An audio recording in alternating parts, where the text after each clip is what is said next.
तो नमस्कार। आपके अपने channel Ambe home science classes में आप सभी का तहे दिल से स्वागत है। तो आज का हमारा जो टॉपिक है वो है कंकाल तंत्र। कंकाल तंत्र लेसन जो है ये कक्षा 11 के पाठ 2 से मैं ली हूँ और ये TGT PGT LT grade net के एग्जाम के लिए भी बहुत ही महत्वपूर्ण टॉपिक है। और जो भी बच्चियां नहीं भी है 9 10 12 की 6 7 8 की उनके लिए भी ये पार्ट बहुत ही इम्पोर्टेंट है, क्योंकि ये आपके साइंस में भी है। ये चैप्टर जो है वो आपके साइंस में भी है। तो कंकाल तंत्र यानी स्केलेटल सिस्टम के बारे में मैं आज आप लोगों को बहुत ही डिटेल में और बहुत ही आसान भाषा में समझाऊंगी, जो आपको बिल्कुल आसानी से समझ में आ जाएगा। तो आइए हम लोग देर किस लिए करते हैं, अपना टॉपिक कंप्लीट करते हैं। तो कंकाल तंत्र, कंकाल तंत्र क्या है? कंकाल तंत्र का जो है ये हमारे शरीर में हमें एक निश्चित आकृति प्रदान करता है और हमें खड़ा यानी सीधा खड़ा रहने के लिए भी कौन सहायता प्रदान करता है? कंकाल तंत्र। मनुष्य व्यवस्थित ढंग से अपने सभी अंगों को चलाता फिराता घुमाता उठता बैठता, वो सारी अपनी इच्छा से झूमना दौड़ना भागना, ये सारी क्रियाएं जो हैं वो किसके द्वारा पूर्ण करता है? अपने शरीर के कंकाल तंत्र के द्वारा। अब प्रश्न यह उठता है कि ये सारी क्रियाएं जो हैं वो संभव कैसे होती हैं?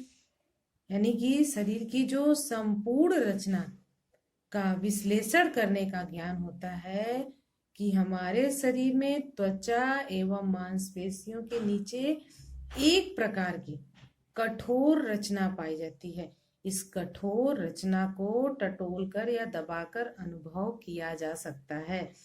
शरीर की रचना विज्ञान की भाषा में इन कठोर रचनाओं या भागों को हड्डी या अस्थि यानी बोन कहते हैं। आप सभी लोग अपने हाथों को दबा कर देखिए, आपको अंदर एक ठोस चीज समझ में आएगा जो आपके शरीर में अंदर यानी आंतरिक भाग में स्थित है। वो क्या है? आपकी बोन है। संपूर्ण शरीर में अंगों के प्रकार के अनुरूप ही अनेक अस्थियां पाई जाती है। प्रत्येक अंग में अलग अलग प्रकार की जो है अस्थियां पाई जाती है और वो संबद्ध होकर हमारे शरीर का एक ढांचा निर्माण करती हैं। जैसा कि मैंने आप लोग को बताया था कि मनुष्य का जो निर्माण होता है, जो उसके शरीर का आकार बनता है, वो कंकाल तंत्र के द्वारा ही होता है। जैसे जब हम मूर्तिकार को देखते हैं मूर्ति बनाते हुए, तो मूर्ति को सबसे पहले वो खड़ा करता है किससे? बांस लकड़ी से। और उसी प्रकार हमारे शरीर को भी हमारी हड्डियां ही एक आकार यानी आकृति देती हैं। जो शरीर की समस्त अस्थियां व्यवस्थित रहती हैं, अस्थियों की इस व्यवस्था को ही अस्थि संस्थान या कंकाल तंत्र कहते हैं। इस प्रकार अस्थि संस्थान या कंकाल तंत्र शरीर का वह महत्वपूर्ण तंत्र है जो विभिन्न अस्थियों के परस्पर संबंध व्यवस्था द्वारा शरीर को आकार और दृढ़ता एवं गति प्रदान करती है। अस्थियां जो होती हैं ये दो या दो से अधिक अस्थियां जब परस्पर मिलती हैं यानी परस्पर संबद्ध होती हैं, तो उस व्यवस्था को अस्थि संधि यानी ज्वाइंट्स कहते हैं। और अस्थि संधियां जो है शरीर के विभिन्न अंगों को गति प्रदान करने में भी सहायक होती है। अगर अस्थि संधि ना हो यानी दो हड्डियों को जोड़ने वाली अस्थियां ना हो, तो हम ना तो अपने हाथ को मोड़ सकते हैं, ना हम अपने पैर को मोड़ सकते हैं, और इस तरह से व्यक्ति चल फिर नहीं सकता। इसलिए अस्थि संस्थान का भी शरीर में बहुत ही बड़ा योगदान है जो हमें गति प्रदान करता है। हम शरीर की किसी और चीज से क्यों नहीं कोई सामान उठा सकते हैं, कोई वस्तु इधर से उधर कर सकते हैं? क्योंकि जो आपकी अस्थियां होती हैं हाथ और पैर की, वो जुड़ी हुई होती है, जिससे हम हाथ को फैला सकते हैं और सिकोड़ सकते हैं। तो ये जो अस्थियां हैं यानी मानव का जो कंकाल तंत्र है, ये कशेरुकी तंत्र मतलब हम लोग किसके बारे में पढ़ रहे हैं? मनुष्य के बारे में। तो जो मनुष्य होते हैं वो एक कशेरुकी यानी स्तनी वर्ग के प्राणी होते हैं। और कंकाल तंत्र का निर्माण दो प्रकार के कंकाल ऊतक से होता है, उपास्थि और अस्थि। तो अब मैं बताऊंगी आप लोगों को कि उपास्थि क्या है। तो अभी आप सबने जाना कि कंकाल तंत्र क्या है, यानी हमारे शरीर को एक ढांचा प्रदान करती है, एक आकृति प्रदान करती है। हमें उठने फिरने चलने बैठने में कौन सहायता प्रदान करता है? कंकाल यानी हड्डी, अस्थि। तो ये कंकाल तंत्र का जो निर्माण होता है वो दो प्रकार के कंकाल ऊतक से होता है, उपास्थि और अस्थि। ये प्रश्न आपके शॉर्ट में पूछ सकते हैं कि कंकाल तंत्र का निर्माण दो प्रकार के कंकाल ऊतक से होते हैं, उनके नाम बताइए। तो उपास्थि और अस्थि। तो अब मैं बताऊंगी आप लोग को उपास्थि क्या होता है। उपास्थि जो होता है उसमें कार्डिन प्रोटीन का बना होता है। तो कार्डिन प्रोटीन जो होता है वो उपास्थि में पाया जाता है और अस्थि में ओसीन प्रोटीन। ठीक है, अस्थि जो होता है वो ओसीन प्रोटीन का बना होता है और उपास्थि जो होता है वो कार्डिन प्रोटीन का बना होता है। और उपास्थि में कैल्शियम फास्फेट होता है और अस्थि में कैल्शियम कार्बोनेट और फास्फोरस की बनी हुई अस्थियां होती हैं। ये अस्थियां जो होती हैं, आप देखेंगे अपने पैर के पास जो अस्थियां होती हैं, तो वो जो व्हाइट कलर की होती है उसमें वो अस्थियां आपकी कैल्शियम कार्बोनेट और फास्फोरस की बनी होती है। और उपास्थि जो होती है उन्हीं अस्थियों के बीच में जो आपके घुटने की हड्डी होती है ना, उसके बीच में ग्रीन कलर का होता है, वो उपास्थि होती है। वो कार्डिन प्रोटीन का बना होता है और उसमें कैल्शियम फास्फेट होता है। तो उपास्थि जो होता है इसका आधारीय पदार्थ कार्डिन नामक प्रोटीन का बना होता है और आधारीय पदार्थ में अंडाकार या गोलाकार गर्तिकाएं होती हैं और ये गर्तिकाओं में माइटोकॉन्ड्रियोब्लास्ट या उपास्थि कोशिकाएं होती हैं। और अस्थि में जो होती है ये ओसीन प्रोटीन का बना होता है और इसमें लगभग 1/3 भाग कार्बनिक पदार्थ तथा 2/3 भाग जो होता है वो अकार्बनिक पदार्थ होता है। तो आपके अकार्बनिक पदार्थ जो होते हैं वो मुख्य रूप से कैल्शियम तथा मैग्नीशियम के फास्फेट होते हैं। इनके कारण अस्थियां कठोर होती हैं और आधारीय पदार्थ में शाखामय गर्तिकाएं पाई जाती हैं और गर्तिकाओं में ऑस्टियोब्लास्ट या अस्थि कोशिकाएं स्थिर होती हैं।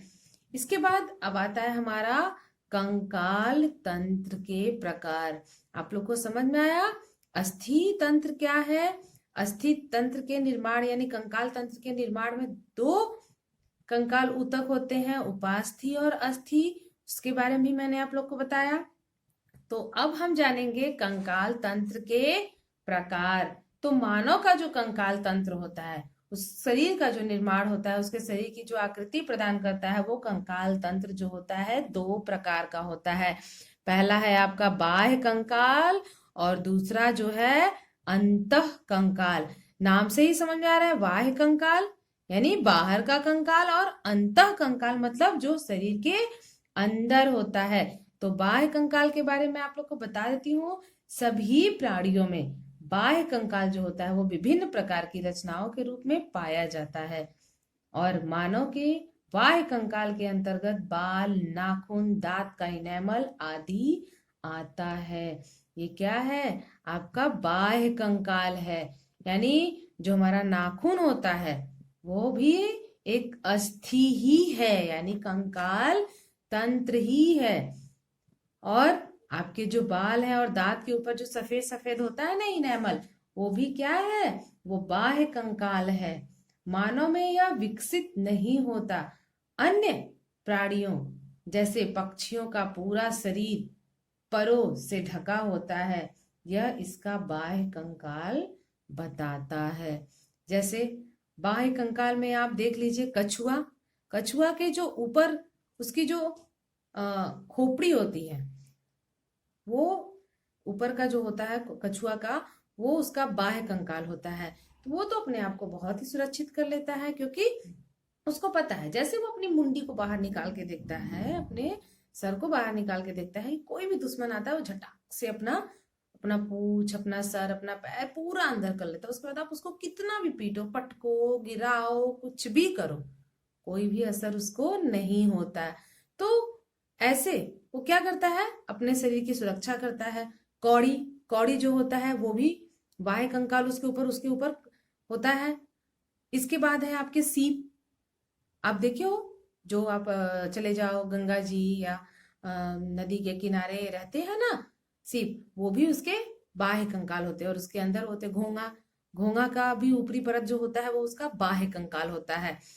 फिर इसके बाद ये जो चीजें होती हैं, अगर उनके ऊपर का जो कंकाल होता है वो बहुत ही ठोस होता है, उनपे कुछ भी अगर वार करते हैं आप तो उन्हें किसी भी प्रकार का कोई चोट या किसी भी प्रकार की कोई हानि नहीं होती। ये तो मैं आप लोग को बता दी पक्षियों का, लेकिन हम लोग को पढ़ना किसका है, मनुष्य का पढ़ना है।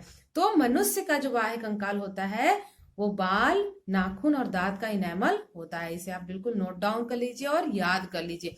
अब जो है आपका दूसरा आता है अंतः कंकाल। तो अंतः कंकाल के बारे में मैं आप लोगों को नेक्स्ट वीडियो में बताऊंगी। इसमें बस इतना ही, और इतना ही आप लोग समझिए, इतना ही अभी करिए, क्योंकि आप लोग को बहुत ज्यादा बताना भी ठीक नहीं है। जैसे बूंद बूंद से ही घड़ा भरता है, तो ऐसे थोड़ी थोड़ी चीजों को भी अगर हम समझते जाएंगे तो हमारे लिए जो आपके साइंस वाले पोर्शन है वो भी हमारे लिए बहुत ही आसान हो जाएगा। ठीक है, तो आप सभी लोग वीडियो को ध्यान से देखिए, और जो भी चीजें आप लोग को समझ में नहीं आती है तो कमेंट बॉक्स में कमेंट करके पूछ सकते। और मैं आप लोग को बताना चाहती हूँ कि जो मैं आप लोगों से प्रश्न की थी पिछले वीडियो में, उसमें किसी ने अभी तक कोई भी रिप्लाई नहीं दिया है। तो मैं अभी कुछ दिन और वेट करती हूँ आप लोग के जवाब का। तो आप लोग जल्दी से जल्दी प्रश्न के जवाब भेजिए और मन लगाकर पढ़िए। धन्यवाद।